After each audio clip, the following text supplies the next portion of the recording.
Same thing is true with cars.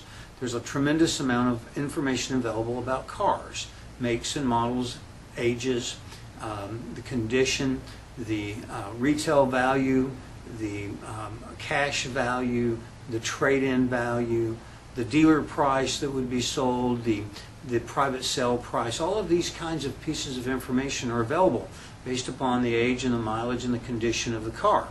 And so, consumers, both buyers and sellers, can look to this marketplace and decide. But when it comes right down to it, the specific car you're talking about is a unique product. There is no other car exactly like it, just like there's no other real estate exactly like it. So while these outside influences still come together to help establish fair market value, at some point it becomes an emotional decision where people say, I'm going to go ahead and buy this thing because I believe it's worth at least what you're charging. And the seller says, I'm going to go ahead and sell this thing because I believe I'm getting at least the value. I'm getting more than I need to be happy. So it's kind of an interesting conversation that goes on between the two people. Pricing, therefore, is both an art and a science. There is data that's available in the form of competitive information being alternatives in the marketplace provided by competitors. But then there's also the unique aspect of what's unique about this particular product or service that makes it slightly better or worse or somehow different from the other options that are available in the marketplace. So there's both math and psychology involved. And when you look at the challenges that drive pricing decisions, you can see that customer price sensitivity is certainly one of the major challenges.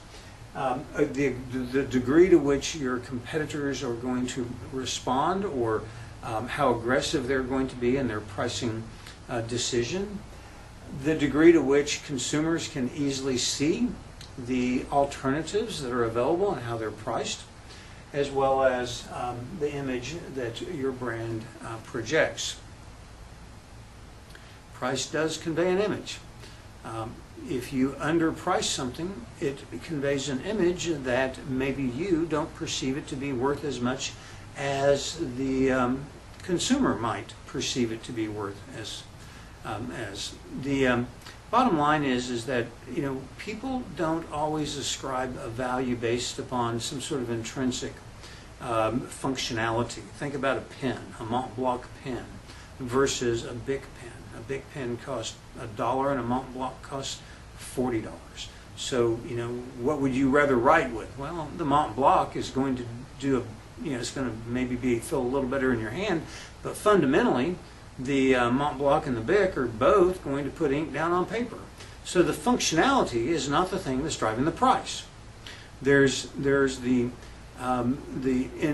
subtle valuation that goes on of scarcity. If Mont Blancs are less frequent and available than Bics, then maybe they're desirable.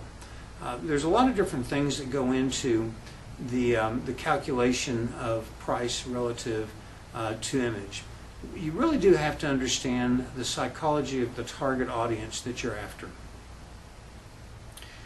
Of course, competition has a big impact in the pricing decision. The market is not insensitive to pricing, and just because you want to establish a premium image and price yourself, your product, your service at a higher price point than your competitors doesn't mean that the consumer is just going to automatically take the price as a cue and say, wow, that's a great product or service. There has to be a whole supporting mechanism in place.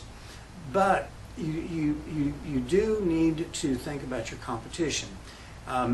Pricing under the price of your competition is a potential way to compete, but again, you have to be very careful that you don't convey a message to the consumer that you don't value your product as much as the competitors value theirs. Consumers always kind of think, well, who knows their product better than the person selling it? And if they don't think it's good or justifies a high price, maybe I should be aware or wary of purchasing